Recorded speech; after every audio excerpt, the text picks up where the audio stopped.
Fala, Benício. Vai.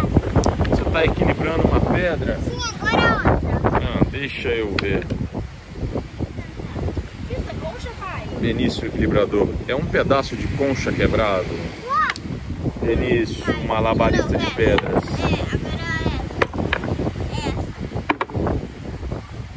Essa não quer nem tentar, então. Vai cair na sua mão. Agora eu vou jogar. O seu irmão? Ali. Ah, tá. Pode que eu vou deixar.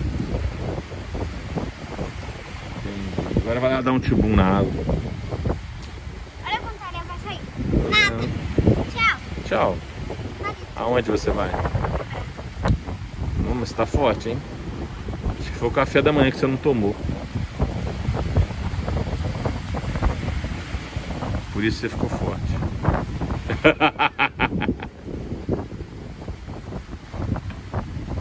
Caiu.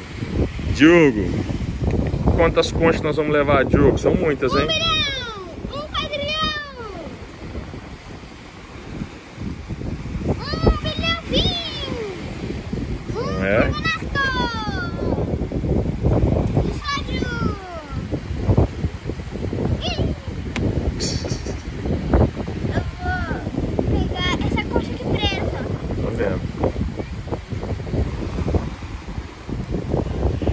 Posso parar, Benício?